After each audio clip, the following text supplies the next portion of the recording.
going to have any structure, and I'm just going to turn it over to my partner, Dale. Start speaking on your market, set, go. I'm ready. We're all ready for you. Thanks, Ken.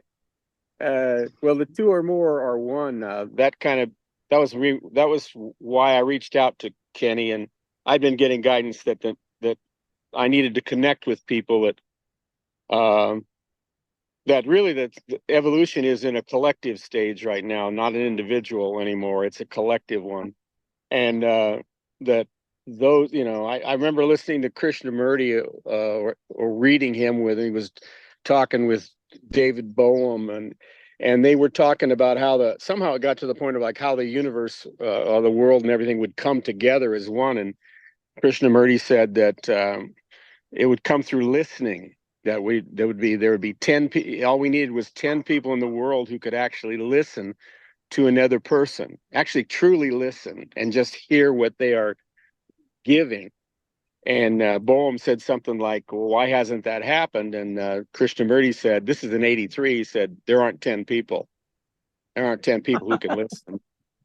And I get that, because to be able to listen, you have to be able to be there just for that purpose, to hear and not to be triggered or reflect upon what you're hearing, just to almost like I was a midwife. So the two or more are gathered, two or more is one, seems real important to me. And then the other thing is I really felt I needed to start giving voice to some things that were becoming ways of life for me that I wanted to share, because I wasn't hearing a lot of it in the world, even from spiritual teachers, and nobody seemed to be really standing on it. So at any rate, and part of that stance was the reality. And of course, I wouldn't call myself a Course in Miracles student, but I love the Course in Miracles. I just find it so consistent. Every time I read it, I go, that is just dead on. But the idea that, there's this idea that somehow, and I come out of unity churches, and it's probably one of the reasons why I'm not a pastor anymore in that sense, is that there's this idea that we are selves, that we are individuals, that we are the avatar, and that we have a spiritual component. And that to me seems so insane. It's just beyond description. It's like, I am that I am. And I create an avatar and a self and an individual that I play in. It's like, that's the role I play in this world. And it's important for me to remember that, because Jesus said, know the truth will make you free. I find the truths that really matter the most are the lies that I believe, the truths about the lies that I believe, the false rationalizations and things like that. And it begins with realizing that I am being, that when I die, I set down everything except except I am. I don't set down, I set down Dale, I set down my body, I set down my belief structures, I set down everything I've accumulated. Now, and I set down the ego, and I'm saying this in the same sense of because my ego, we had a conversation a long time ago, really had to work on it, where I assured my ego that I love my ego, that it was created for certain purposes. I wasn't even sure totally what. I had some ideas about some of it. One, of course, the original one was how to cope in the hostile world, world of cause and effect, and it was showing me how to do that. And but as I started becoming unable to do the things that the ego wanted me to do, I became unable to. Had no juice, had no vision or anything like that. We had to have a conversation, because I had to assure my ego that, like all things that's formed in the material world, it mattered, it had value, but that I would not be able to participate in the ways I'd been participating, which was responding to this. I could listen to it very much like listen to a person, listen to my ego, listen, not make sense of what or try to figure out what's going on, but just hear it, and that it would reveal itself more and more with that. But I would stay who I am. And that meant a number of things, because I like to quote this quote from Einstein, when Einstein said, the most important decision you make is whether or not you live in a friendly or hostile universe. And for me, that was very important, because I realized that if for me to live in a friendly universe, I'm telling you, it's got to be friendly. I mean, it's got to be friendly. I mean, I'm not up for lessons. I'm not. I'm not up for God giving me lessons. I'm not up for anything except that which flows and is friendly. That's the friendly universe for me. Otherwise, it's a hostile universe. And the hostile universe is something happens that shouldn't happen, and cause and effect, karma or whatever, and I should be involved dealing with it. And I've realized that that's just not true. That's just not true. And in fact, if something appears hostile, it's the first sign for me to let me realize that I'm missing something. It's not that something's wrong. I'm missing something. And I mean, one of my teachers, Jesus, I love this. I was looking this up because this phrase came to me, where when he was on the road to being crucified, and he's in the Garden of Gethsemane, and this is in John, and Simon Peter, it says, this is 10 and 11. This is John 18, 10 and 11. It says, then Simon Peter, having a sword, drew it and struck the high priest's servant and cut off the right ear. The servant's name was Malchus. So Jesus said to Peter, put your sword into your sheath. Shall I not drink the cup which my Father has given me? I find that so profound, because, I mean, he's saying that the God that is love gave him this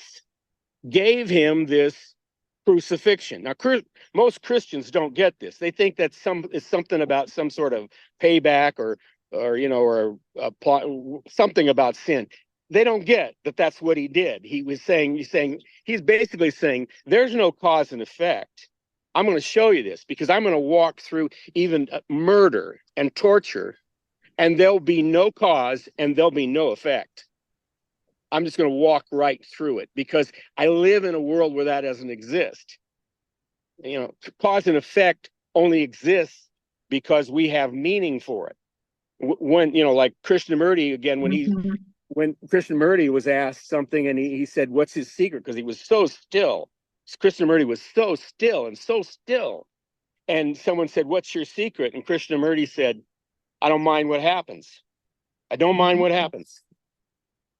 When you don't mind what happens, that's when cause and effect ceases. Because you have to be able to discern and discriminate the value and the good and the bad of cause and effect, to have that. Cause and effect and karma dissolved. They're relegated to this world that's created, the hostile world of cause and effect. But in pure being, grace, whatever you want to call it, there is no cause and effect. There is just the flow of life. That's all there is, and it's perfect. There is no point where you're left out. It's not like, I want to say, there's no point where God doesn't have my back. That's, for me, I say there's no way God cannot have, that doesn't have my back. So if I think that somehow God doesn't have my back and I got to get busy fixing it, I'm missing something.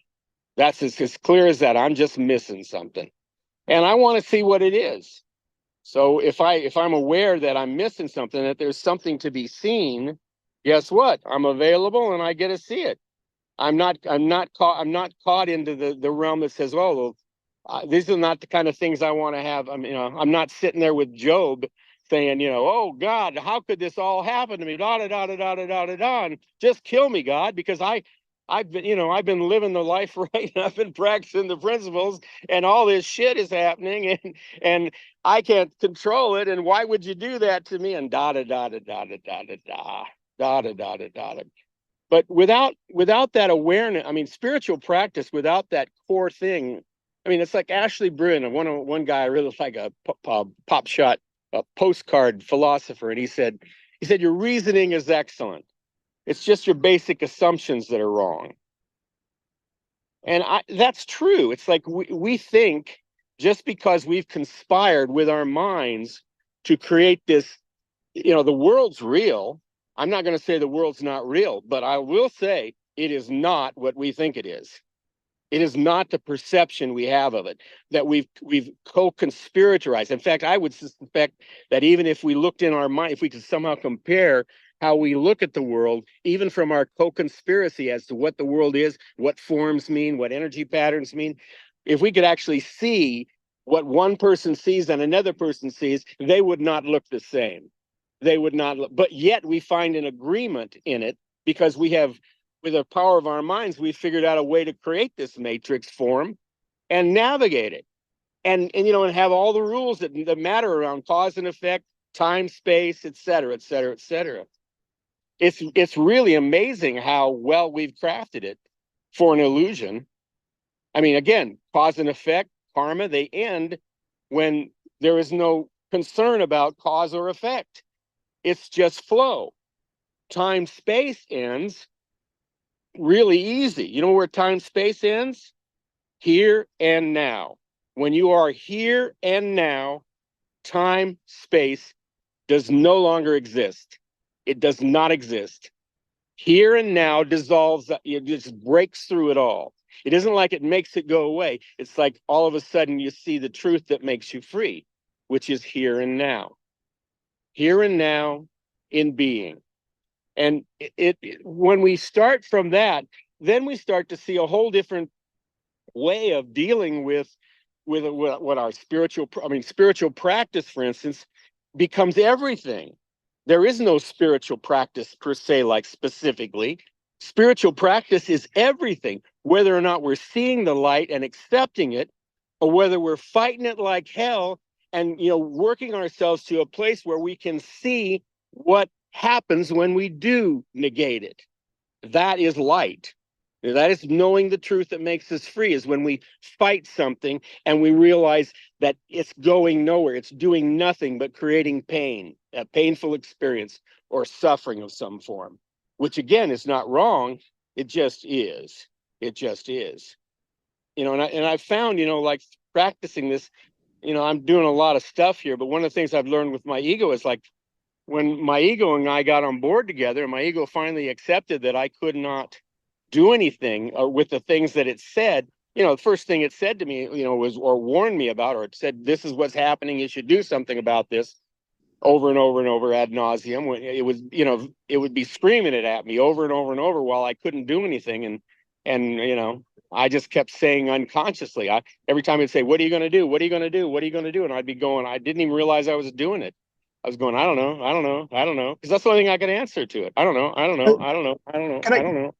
Yeah. I don't mean to jump in. Actually, I do mean to jump in. Dale, that's an important story, which I would like archive for this video. Can you tell me more? Can you extrapolate on that? Mm-hmm. So if you can remember how. Well, the story's pretty simple. You were in Canada, Philomena's area, and I was in Canada, and I was in a friend's house. I'd been going through another kind of like preparing for a second dark night of the soul, as far as losing idea of place. That's what I realized what happened. Place was dissolving, and I was in Canada, and I was suffering through it because I kind of knew what it was, but I did not like it, and it was just really painful, and my energy seemed really, really low because I was still fighting it. My ego was screaming at me all the time. Finally, a friend of mine, I'd been staying at this friend's house in Burlington for about 2 months, getting ready to leave the country because I had no purpose to be there anymore. My ministry had dissolved, and I was getting ready to leave. And so every morning I'd get up and I'd shower. I'd get up and shower, though. There were some other guys living down there in that basement where I was at, and one day, my friend and the person who owned the house, she said, Kim, she said, what are you saying down there? And I went, what do you mean? And she said, you're saying something over and over and over again. Well, I don't know what. If you don't mind me jumping in. The question is, she said, who are you talking to? She thought there was somebody else there. Remember that? It could be. She said, you're talking to someone. Who are you talking to? Yeah, and then, but it was also, what am I saying? Maybe I was saying, what am I saying? Who are you talking to? Because I was saying something over and over and over again. And when she said that, who are you talking to? I said, what are you talking about? I'm not talking to anyone. I'm not saying anything. She said, no, you are. You're saying something over and over and over again. Same thing. I don't know what it is. And turns out I didn't know that. I said, I was doing it in the shower. And about 2 weeks later, I was still there. And all of a sudden, I saw it. I heard it. All of a sudden, it's like while I'm scrubbing myself and all that, I'm just going like, and it's like a nervous tick. I'm going, I don't know. I don't know. I don't know. I don't know. I don't know. I don't know. I don't know. I don't know. And what had been happening was I was under attack from my ego. My ego was not a happy camper with the fact that I was not able, or I hadn't told it I couldn't do things. It was trying to force me to do things like, what are you going to do when you leave Canada? Where are you going to work? How are you going to make money? Are you going to do spiritual things? Are you going? What about ministry? Could you even be a minister again? Over and over and over and over and over and over, and over again, all kinds of shit. And I'm going, I don't know, I don't know, I don't know, I don't know, I don't know. And I saw it. I saw it. And when it was like weeks after that, probably I said to myself, I saw it. I went, well, why am I saying that? And I guess I saw it. I went, yeah, I went, it was just my response to my ego asking me what I was going to do. And I'm going, I don't know, I don't know, I don't know, I don't know, I don't know. And I sat with, that's how that kind of ended until something else happened. You want to, is that what you're saying? I don't want to stop your role, but I do want to jump. What I heard you say is you were under attack from the ego. See, that's why I want this documented. What yours looked like it and your response, because there was a conversation going on taking place. I'll keep going. I don't want to stop your role. It was really beating me down, and I couldn't rationalize it. I couldn't even lie to it. Say, well, I'll get a job. I couldn't do anything like that. I had no juice. So all I could say was, I don't know, I don't know, I don't know. And then months later, I don't know how long, probably about 6 months later, it might have been. The ego came up to me in a different way. It was like a teenager in my mind's eye. And it came up to me and it said something to me. Again, it's me, but it said something to me it had never said before. And it just said this to me. It said, you can't do this, can you? And I went, right away, I knew what it was saying. I went, and I was really excited because I went, no, I can't. Because I knew it says, you can't do this. And I knew it wasn't saying you won't do this, because this is all happening in a millisecond. It's just really fast, all this conversation.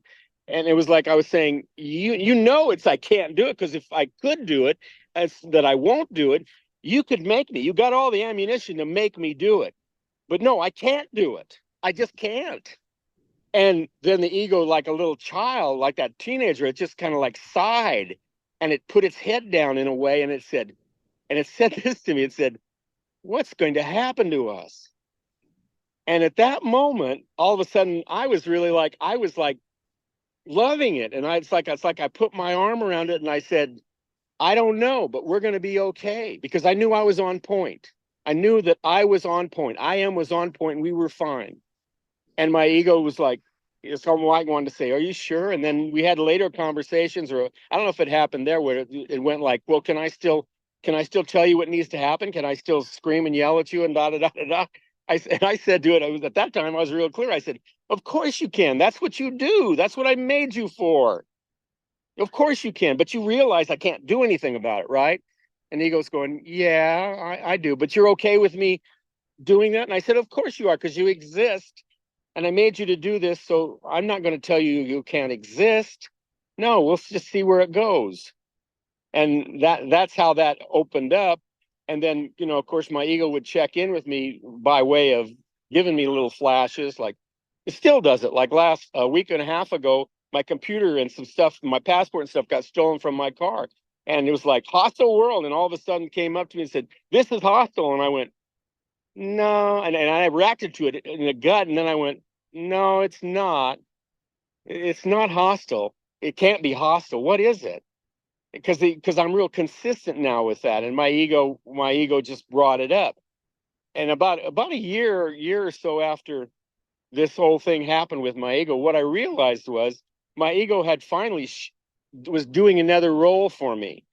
Instead of warning me and trying to give me directions of what it would do, what it was doing, it was bringing stuff up from deep inside me that I still was attached to. And it was almost like it was going like, well, what about, because it wasn't trying to anymore to say, what are you going to do about this? It was saying, have you seen this? Have you seen this? And I go, oh yeah, no, I forgot that was there. God. Oh boy. Like with the computer thing, that happened really fast. And the one thing that happened to me was that right away, my mind was clear enough to say, well, Dale, you're pretty sharp, you're a pretty centered person. You've got this, you're working in a friendly world, right? This is the friendly universe. Yeah. Then the thought came to me and said, well, someone crept into your car and stole all this stuff. Why do you think that might have happened? Why would someone, who wants to steal from you when you're not that attached to what you have? And I went, yeah. And then I realized I was attached. I had been really being very addictive in my behavior with my computer and still some other stuff. And I was going, oh boy, that's still there, isn't it? That's still there, isn't it? Wow. Dale, can Yeah. I jump in real quick? Now Yeah. this is where it's going to get interesting. I've been wanting to get you. You've heard me for years. I've been wanting to get you on tape and video for years, and now we've done it. Now comes the fun part. We've got a question from Stephanie Finn. Mhm. Now remember, we got some stuff going on here. We got Course in Miracles, we got Unity, and we also got hardcore Course in Miracles. Course in Miracles, no compromise path. So now it's going to come the real fun part. I'm going to read the question from Stephanie, because Stephanie's been my teacher, and I have needed a very non-compromised teacher, since I left all throughout the Pittsburgh, experience, which we'll go into. I don't want to go in. I actually don't want to go into. Here's the question from Stephanie Finn. Can you ask Dale on my behalf? I'd like to ask him his take on this. We can't make friends with the ego. We can only undo it through forgiveness. This is, and I'm getting a nod from Jack. So, okay, Dale, can we speak to this? Because well, yeah, this is an important conversation with a non-compromise path, which none of us have undone our ego yet. So it's going to get fun now. Address it pretty simply, because I spoke to something all that already, where I said everything you do is spiritual practice, because it's a revolution and unfolding of light in this world that we've tried to pretend doesn't have any. And it's like seeing the light in everything. So everything in the world is of light, whether for whatever the intention is or not. And nothing of this world, body, ego, or anything like that, has any sacred, lasting substance. It's all formed out of thought forms, okay? Which is not a bad thing. It just is what it is in this world, okay? So as far as I love my ego, I love it, because I created it, and I don't understand it. I don't understand. Here's one thing I don't understand. And it's okay that I don't understand. It doesn't affect how I look at this world at all. And I look at spirit.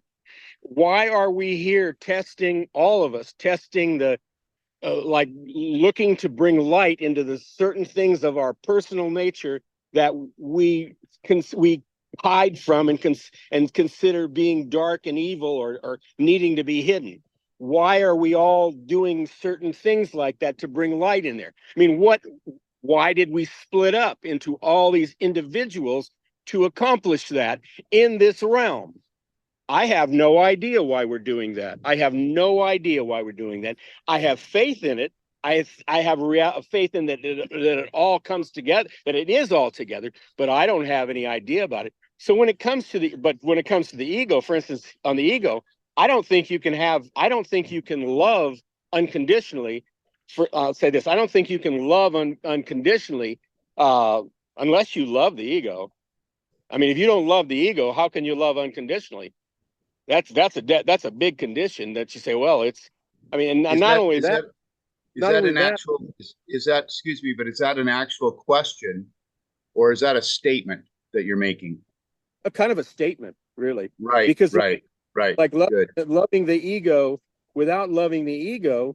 Do you mind? Do you mind if we turn that? Do you mind if we turn that into a question and just for a second pretend we don't know? No, go ahead. Yeah. Just for an instant, maybe just now.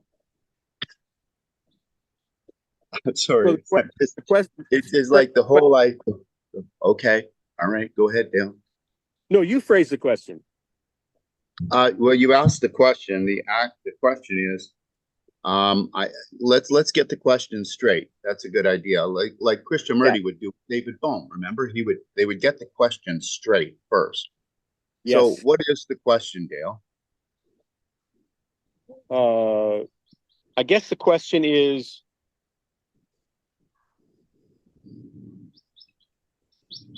can you not love the ego? Can you not love the ego? Is Okay, there, so is there, let's look at that. That's fair enough. That's fair enough. We'll leave it at that. Now, do you see the implications in the question? no. Okay, well, there's one that pops up to me, and I'll just throw it out there. I might be wrong. But the implication is that the ego does exist. So we've gone beyond it being a concept in a perfect, pure mind as God created it, with this concept of self-center called the ego. Mm-hmm. So the question implies, when you say, how can you not love the ego? It implies the ego exists. Right? Yes. So the question becomes a statement. Like at the beginning of this process, we were willing, as Voltaire said, to ask such questions, right? To stay in the state of question. And no one, what Krishnamurti said, no one listens because no one's capable, as the Course says, of asking a real question. A real question would be asked in a state of mind that holds no bias, that holds no conclusions, that holds nothing. It's literally empty and asks, I don't know what I am, who I am, how to look on this world, or what I see, or myself. I get it that. doesn't know anything, and that is the ultimate point of the direction that the Course leads our mind into, to question the self to such an extent, to an absolute extent, but so that the mind is emptied. To a question. I was responding to a question. Sorry? I was responding to a question. Stephanie's question. That's what I was doing. I wasn't going into the meaning of the question. I was just responding to that question. I mean, I get what you're saying. I get what you're saying. I mean, even to question, the illusion. I'm not really actually saying anything. Even to question illusion is to affirm it. Even to question illusion is to affirm it. Right. Which is interesting. Right. So when you say, how can we not love the ego? There's an implication in that question that the ego exists. Right? Yes. That's all we know. We're not adding any knowledge to that.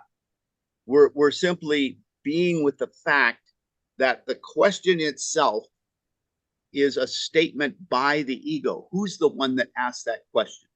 Who's the one asking that question? Now, you may say that question was a response to another question. Regardless, who's the one that asked it, in response or on its own? It really doesn't matter. Well, the ego's asking it. Right. And does that ego exist? So I'm not here with an answer.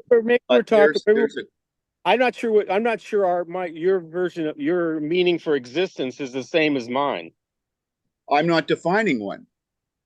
Well, what do you mean by exist? Well, I'm only living in the question and listening in that space, that infinite open-minded space. Well, you said something like, does the ego exist? No, I didn't say that. I said your question implies that it does. Well, yes, because I'm working. Here's the thing. You can be still all the time. And there are people who do that. And that's how they approach awakening spirituality. I don't do that. I am still. But what I do is I work with what exists, what we assume and we affirm that exists. And I ask questions about the reality of it.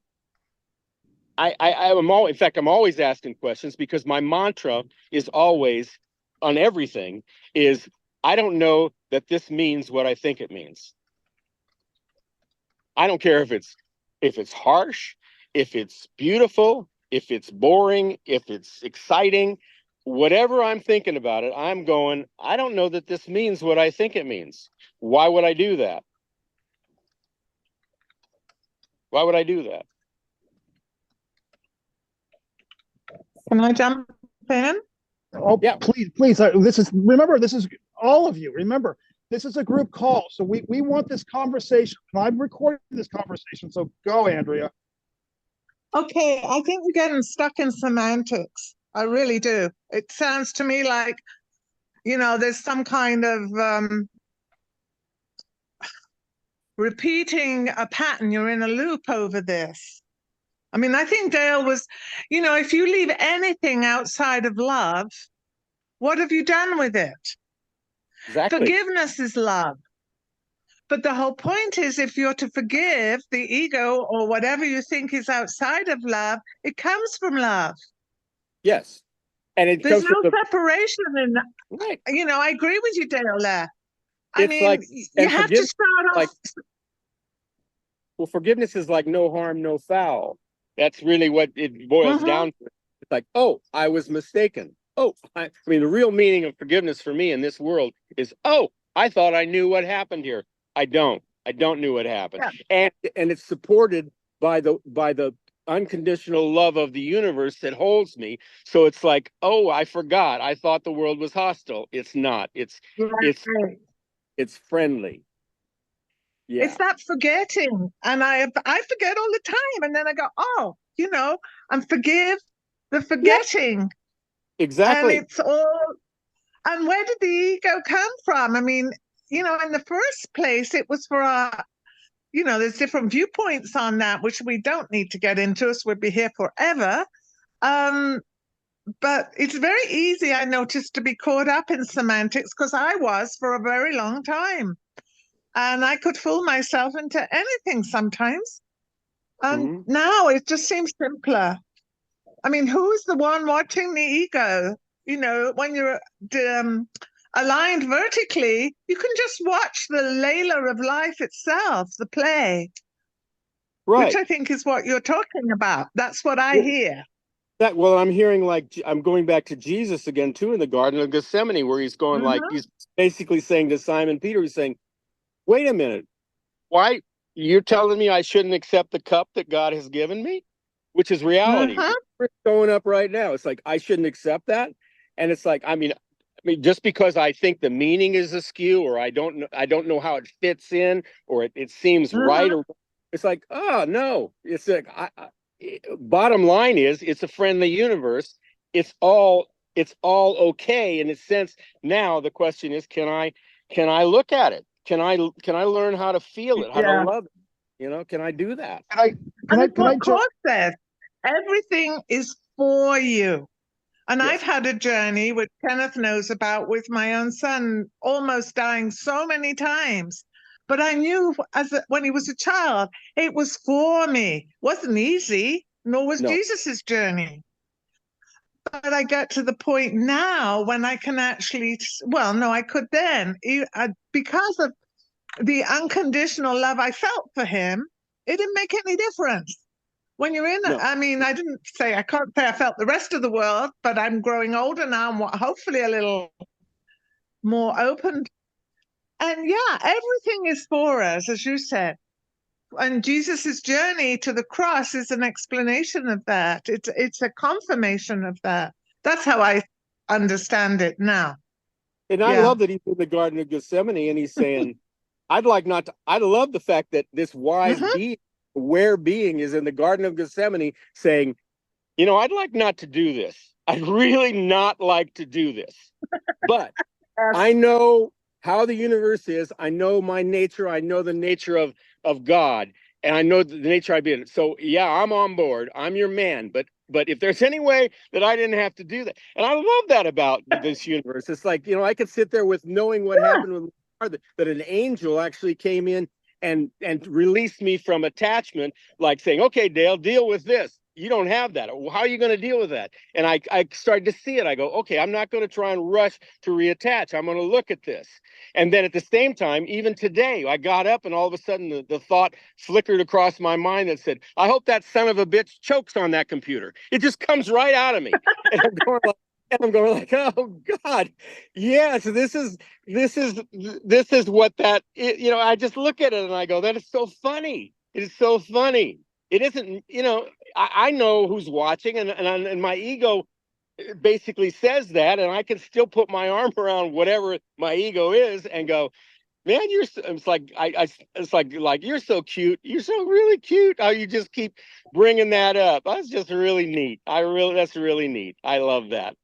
I want to I jump can in real relate quick. to that. Okay, Kenneth. I want to jump in because it's Yeah. as my moderator as I've got to give each person the equal amount of Sure. participation. And Dale, I would like you to meet another teacher. This is Lloyd Lapp. Would you feel comfortable sharing? Because this call. I didn't know which direction it was going to go in, but it appears to be taking the place of a dialogue. And do you have any contribution to make to this? Because I saw two of your posts on the group chat, and I think it's your turn now. Well, it's just, from my own experience, I can only relate from my own experience. There's no fucking way that the ego wants to be your friend. Ever. This is And called you not. can't not, Yeah. there's no point in trying to love it because it hates you. And it always Now, will. this is good because I want this documented. So keep going, Lloyd. Well, it's just, there's a part of the mind, we call it the ego. That's, of course, it can be called many things. Some call it the it. And there's no such thing as my ego or your ego. There's only one ego. And that one ego is projecting 8 billion people. And the ego made this world as an attack on God. That's what the Course says. Mm-hmm. And something that is an attack on God certainly can't be loved. It can be undone, but never loved. And Well, except we made it. We made it. It wasn't made by Satan. We made it. We made the ego. well, who's the we that made it? The attachment we created as self, as individual, when we basically immersed ourselves in the phenomenal world and decided that we could perceive and realize what is right and what is wrong and go that whole nut hole. And when we did that, then we had to create a whole kind of structure on how to navigate it. We jumped into. I see your point. In What I'm saying is, who is that? Who is the you that created this? The avatar we created and think we are, but aren't. But who? No, that's not the question I'm asking. I'm asking you, what created the body? The body? Yeah, what created the body? The avatar. What's an avatar? Well, an avatar is a thought form, like a thought form of self. Thought form of self, the idea of self. Who created the, if we're going to talk about creating the body, everything of the physical world, we manifest because we experience it in mind. We experience it in mind. It's not out here. There's nothing out here. I mean, there is stuff out here. Now you're getting to it. Not what we're thinking it is. We've created ideas of what the thought forms are, and we've decided what essential input means to those beliefs and structures. It's just nuts. It's absolutely nuts. But we've created that, and then we create the ego to be kind of like the watch guard over that, to show us, to store things, to store experiences and all like that, so we can be on top of it. We can be on top of it, so we can manage this madhouse. We can manage this madhouse. And no one realizes that, the creation of the madhouse is like a painting. We're the artists, and we created this beautiful painting, and then we see that it's flawed or something like that, or it's not like the way we want it. But we made the mistake of jumping in the painting then and saying, well, this is who I am in the painting, and I'll fix this painting from within it. And that's just like, I'm not the person in the painting. I'm not the being in the painting. And I don't even know what's going on in the painting. But who cares? Because 100 billion people, or million people are like that, or 500 million people say, yeah, this is the way it works. This is the way it works. So when you're born, the most important thing that happens is we give you a name that you identify with, and you sit in a meeting and you say, who are you? Well, I am Dale. No, I'm not Dale. I've never been Dale. They call me in this world, they call me Dale, but I'm not Dale. You know who I am? I am. And and my hunch is, I'm not even an individual I am. I think my I am when I touch I am, it's the same place where you touch I am. I think when Jesus was saying there's only one begotten Son, I think it was dead on. I think it was saying we're one. We're one. But we seem to believe that we're fractured, that we're individual, et cetera, et cetera. And all this fracturing and individualness, including the ego, is like, but how that ends is all we have to do is start knowing the truth about it, which is, I mean, with my ego, I ended up listening to it, and we had a great conversation, because it's saying, it finally got it. It went, you can't do any of this, can you? And I went, no, I can't. And then it's going like, well, what's my purpose? And I'm going like, well, I don't know, but we'll find out. We'll find out. You mean you don't want to kill me? I go, oh no, I don't want to kill you. When I believed in the hostile universe, and when I believed that I needed to take care about it, you were my main man. You're the one that kept me on it. You're the one that really saw things coming down the road, made sure I got the forms filed on time, made sure I did all this stuff so bad things wouldn't happen to me. But now I don't live in that world anymore. I realized I never did. I actually live in the realm of wholeness, oneness, where the other shoe never drops. It never drops. The ego goes, well, then what's my job? And I go, I don't know, but we'll find out, won't we, I guess? And if you dissolve, you dissolve.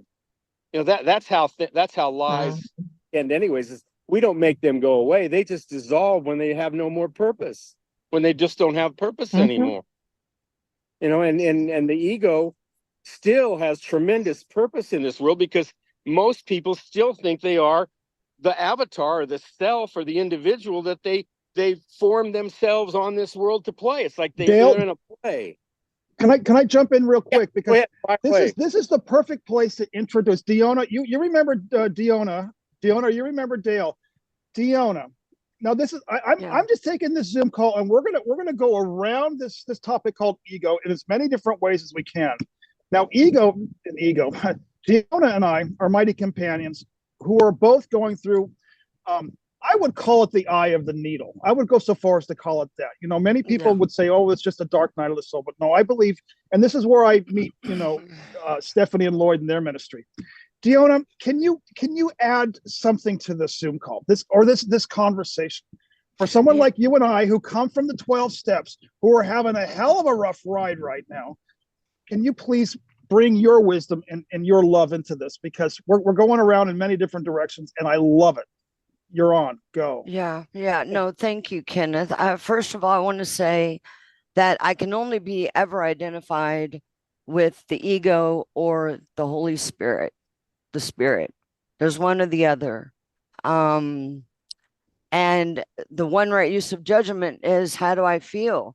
And it doesn't matter if I'm in a 12-step meeting or I'm laying here on the bed because my back seems to hurt, right? How do I feel? Like, I can only go within and be like, okay, I feel like tension, contraction. I feel sad, whatever. I'm identified as the ego. And so whatever it is that's coming up for me, I have to step back from that in my mind, like just be willing. It's like this willingness, right? Yeah.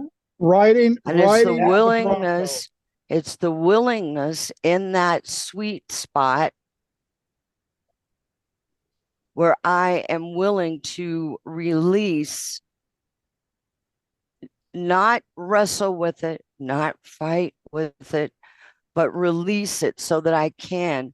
It's like, that's when I can pass through the eye of the needle, and it's over and over and over and over.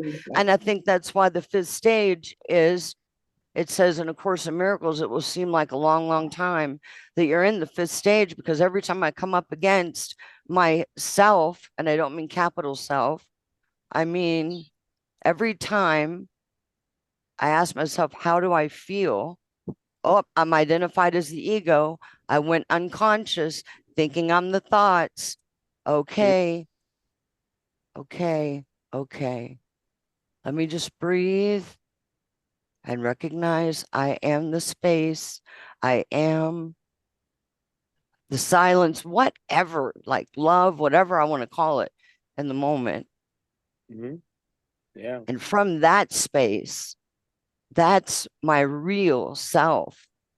Then I can move through the eye of the needle. Repeat.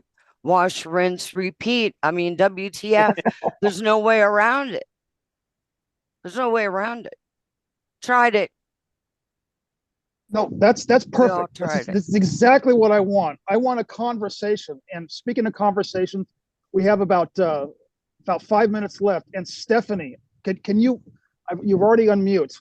Can you put yours into this? Because Dion and I have just brought up the eye of the needle, and that's exactly how I would like to take this direction. Yeah. Well, I just want to say that Gonna let Lloyd say something here well, the first. eye of the needle, you know, all it is really, it's the ego's last stand. Mhm. It's the ego's last stand. It's pretty simple. It's like when you reach a certain plateau in A Course in Miracles or any spiritual teaching, doesn't have to be a course, then that's why the Course says the ego goes from suspiciousness to viciousness, and it no longer pretends to be your friend. Because the ego made all this. I mean, it's all thought form, but it was made by the ego as a war. The Course calls it the mad revolt. Yeah. That's what it says. It goes, you know, even deeper than the tiny mad idea. Later on, it says, no, it was a mad revolt. In other words, you could even say it's the Lucifer rebellion, if you want to use another word. But that's what the Course is talking about. There was a war in heaven, and that part of the mind wanted to make its own kingdom and rule it. And of course, the only way you can rule that kingdom is through sin, guilt, and fear, the unholy trinity. But again, when you get to that point where the eye of the needle, the fifth stage, that's where the ego pulls out all stops. And Sure. it has a lot up its sleeve, let me tell you. And it works on its, you know, Yeah. And individual. as a personality and an individual, we have a Yeah. lot of conspiracy with it because we know this. We know this in a depth of our being that without the ego, we would not exist on this plane anymore. You got it. That's exactly it. In other And words, the that is not disappearance of the a universe. simple thing. That is a psychically frightening position. It was like when my dad died, and Absolutely.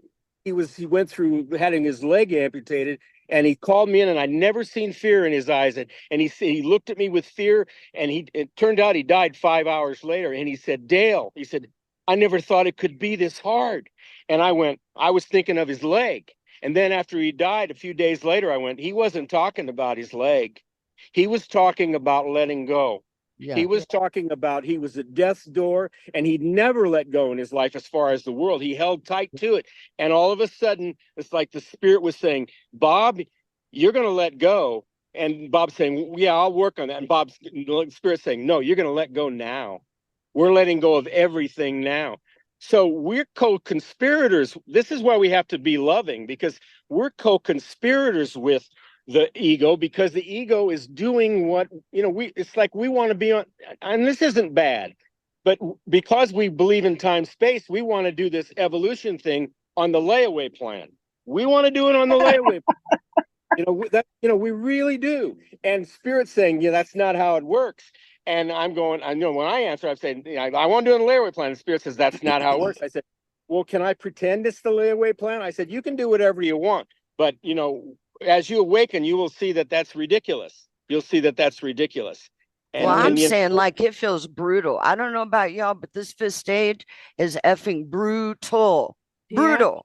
Listen, I follow it and I'm homeless. Yeah, I'm homeless. I followed part- it and I'm homeless. And part of why it's so brutal Yeah. is because we're still believing that we need to be isolated and individuals in approaching it, and that we will find the way that way. And we can, but it's very hard that way. The way we're really being I just guided shared with you what I do. collectively. Do. Kenneth, it sounds like we're going to have another conversation. When we talk about we finally got go Lloyd go Lloyd. I want you next. When we talk about listening to Spirit, we're really listening to ourselves. Mhm. The Holy Spirit is who we are. Yeah. And once you really discover that you are the Holy Spirit, that's when the Course says you now become the voice for God. Mhm. in the Gospel of Thomas, Jesus says this. He said at one point, he says, and how I marvel how this great wealth has found itself in such poverty. Okay. Oh, Yeah. beautiful. You And guys, yet that- this is, that is the Fine, Kenneth, I never got a chance to talk, but Lloyd is talking on my behalf.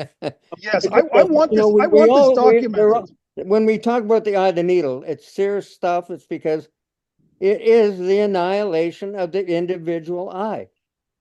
And Mhm. it's the ego being annihilated. And it's just fighting for its life. Mhm. And Someone more it we can't can go say with me. Right, yeah. I mean, this is a topic that we could talk about for 15 hours straight. I mean, I've been through Yeah. so much shit in the last 19 years, I could write a book just on that. And it's all, it's not, none of it's from this world. It's all But this, unexplainable. Kenneth was gonna okay, say- so this answer, go ahead, Stephanie. Oh, no, you go ahead, go Kenneth. ahead, I was Ken. gonna say, All Kenneth. right, all right. This is what is coming out.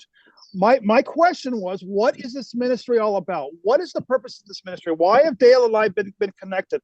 Well, I think the answer is no, because these are some heated conversations that perhaps haven't come out of the woodwork yet. And Right. perhaps we need to start having some of these conversations. These are not easy conversations, and they're not going to be No. easy because we're No, talking yeah. about a death wish. You Good. got it. We're Yeah, going to talk about a death wish, all right? So, wait, we got it's two or more or one, but maybe we can title this video "The Death Wish," but but Kenneth, no. we have to have Right. these, And- difficult conversations, but I just want to say this, because believe me, we've been having them lately, right? With Yes. Takini and others. But the one thing that we are doing is we are coming from absolute pure love, and that's what makes the difference. Yes. Right, Thank you. That's Yes. We're not Yeah. attacking, That's right? Yeah. we're not attacking. You know, like Lloyd I gets just on want to say, yeah, I just want to say, the time now is the right time. right. Everything is about timing. Mhm. And this topic couldn't have been discussed 10 years ago No. because there wasn't enough of, Parts you of the might say mind. it's 100th monkey, but that's not true either. No, true. It's beyond 100th monkey, but there's Yeah. so much awakening happening now in the mind that this topic now can be discussed because We can, people have yeah. been going through it and think they're going insane. But I do want to just say this quick And they're thing. not. I know we're going to be cut off here shortly, but because I know the timing thing, but We're all insane. this is still a very rare stage. I just want to point that out. More and more parts of the mind are going to start to approach this, but this is still a very rare stage. Now, a lot of people that you talk to are going through absolute torture, don't get me wrong, but it's not necessarily the eye of the needle. Ultimately, that doesn't matter. We don't need to differentiate it or pigeonhole it, and there are no levels in spirit, so it doesn't matter. But I just did want to point that out. Yeah. And there's Yeah. a big difference between going through a hard time in the dream Yeah, that you scripted right. than the eye of the needle. The eye of the needle is not scripted. Yeah. No, and It's I something will say beyond the script. this about my practice now. I don't battle with the ego anymore. I don't have trouble with the ego. I don't. Only thing I have with the ego that comes up, ego is always flashing stuff in me, but every time it flashes in me now, it flashes with wisdom that says, really, Dale, is that true? Because I'm that operating system that I live in a friendly universe. I get that. I'm not making that up. I get that it is a friendly universe. So it's like all the basis for the hostility that anything the ego would serve up. It's like I can say it. I can say, I wish that guy'd choke on my computer. I don't wish that. But I felt part of me, my ego says, yeah, damn straight. We wanted to protect that. But I'm sitting there going like, really? Because when it starts moving like that, then there's no other alternative way to go. I mean, when you start seeing that the universe is friendly, you can't hide in the hostile one anymore. You can't pretend that you're going to make a false hostile world better because you see the insanity of that. You're going like, you may not have the answer, but at anything, but you certainly know that that's not the answer, that somehow you're going to manipulate the world to Well, it sounds like you're something- continually choosing the miracle, right, guys? That's what I thought the eye of the needle was, or what I thought y'all meant. Continually choosing the miracle because you can't take the ego through the eye of the needle. So I look forward to being on more of these conversations with y'all. Yeah, we've got. That's a nice Right. thought about choosing the miracle, but unfortunately, when you're in the eye of the needle, you can't choose the miracle. The miracle is long gone in a storm. It's like you can't access it. You see? Well, I And look and forward to more of these conversations. Still there. And The we've miracle- got, you guys, Here's a miracle. I've- Here's a miracle. Here's a miracle. One miracle that you can have that I'm experiencing all the time, which is the miracle that the world is not how I've been seeing it. It's different. That love we're talking about. It's like I may not see how it's manifesting, but I'm sitting there hanging around and going like, I'm like that guy, like that's digging a shed full of manure, going like, I don't know what this is, but there must be a pony in here somewhere. There must be a pony in here somewhere. Right. Because Okay. it isn't So- this other stuff. It isn't this this. is, Kenneth, we This should is- have a discussion on the eye of the needle exclusively. yeah, we're gonna, listen, this is just the second Zoom. Yeah. This is just the second podcast of multiple podcasts. Yes. And we have opened a can of worms. Thank goodness. We should have called this ministry a can of worms, because I want to go through this archive I and I'm love going to it. pick out several different topics, and we're going to make multiple shorts. But you guys, it's been an hour. Okay. Beautiful, Kenneth. Mm. Nice Thank to you. meet you, Dale. We love Yeah, nice meeting you, Dale. Thank Oh, you, Dale. Thanks, y'all. But before we end, I want to say thank you to everyone, and I want to say this too. This is my voice. Dale, Deona, Lisa, we didn't get to you. Amir, we didn't get to you. Stephanie and Finn, and Jack Johnson left, and so did Betty, and so did Andrea. Everyone who came into the Zoom call came into it with love. Yes. This is what love Yeah. looks like. It's Yes. not going to be rainbows and unicorns. Sometimes there's going to be a lot of rare. Yeah, But I love, you know what's yeah, coming yeah. out of this? You can feel it. Love. I can Yes. feel it. And that's all that. Finally, Yeah. You know something, That's- guys? We all made it home together. yes. It's already Yep. done. all different colors of the rainbow. And I'm out here in North Carolina. This is partly my Right. ministry, so I can raise my voice. And thank you all for using 4-letter words. All right. This is Kenneth Price. Hey, Kenneth, On- love is a 4-letter word. Ah, Bye. I love it. See you guys. Bye, This is y'all. Rev- Love you guys. Wait, don't give up. I haven't stopped it yet. Oh. This is Reverend Kenneth Price on Saturday, June 22nd, with Reverend Dale Blackford and so many of my mighty companions. Deona, Lisa, we never got to you. There was Andrea. Thank you all. Thank you, I just want darling. to say thank you.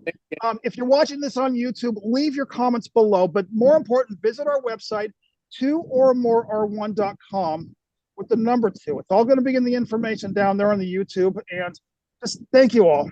God bless. It's a And- slight May the force be with We you. don't